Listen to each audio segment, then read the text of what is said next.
Hello, I'm going to make a few comments in this video about electrodes and how to problem solve connection errors.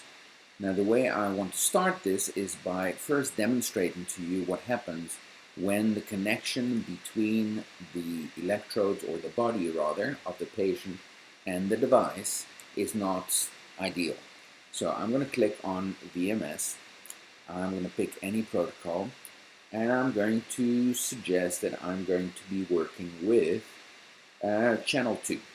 And I'm going to increase intensity. Now, channel 2 in this case is connected to my hand right here. And on purpose, I'm going to have bad contact. So my electrode is not properly connected. If I increase the intensity, I now see this error occur. It shows no contact, 0.0 milliamp. This device, the VitalStim Plus, is very sensitive to what we call an open lead detection. The moment it cannot push current through the way it should, it tells you, whoops, something is wrong. That is usually this problem. Now, it's often not quite so obvious, but usually it is. Sometimes it is the lead wire, which is kinked, which is damaged, which might need to be replaced. Sometimes it is the connectors right here that are not solidly applied. The fix is very simple. Fix the problem, apply with the pressure, make sure the electrode is firmly attached, and try again. Click, click, click. Here we go. I've solved the problem. Now, what I frequently advise is for people to take some water and do the following. So I'm going to start this treatment over. Let me stop this session. Confirm. I'm going back to the home screen. And I'm going back to VMS. I'm selecting, again, any protocol. I'm going to channel 2. And I have bad contact again. This time I'm going to pretend that regardless of what I do, even with the pressure, this error is not being fixed. So there we go. So I'm having real difficulty. So what I recommend is to take the electrode off entirely. Put your finger in some water until a drop of water hangs from your finger, and apply it like so to the gel surface. It makes the surface of the gel slightly moist, which dramatically enhances contact. Then reapply the electrode, apply some pressure, and try again. And that almost always fixes the problem. Now, one more thing that is just prudent good practice.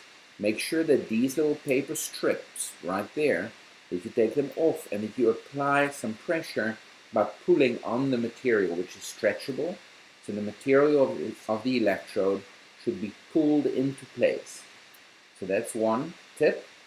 Another tip, make sure that, of course now I'm working on the hand, but in this case it would be on the neck.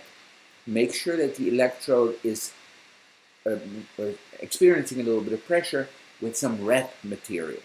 The red material will help add more pressure and will improve adherence as well.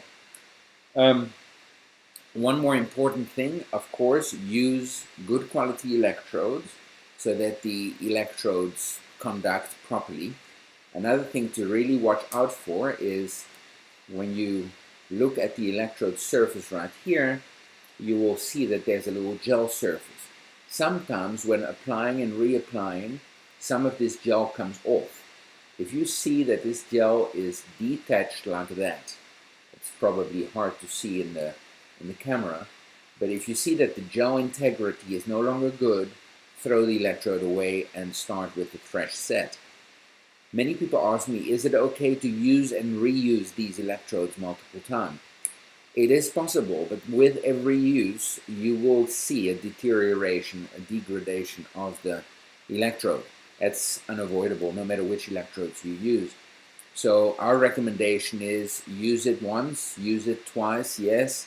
More than twice is probably pushing it, but you will notice that the electrode should be replaced when this error starts to show up a lot, when the patient feels that the sensation becomes a bit more bitey, and most importantly, when this electrode just doesn't stick anymore. Then just throw it away and replace it with a new electrode.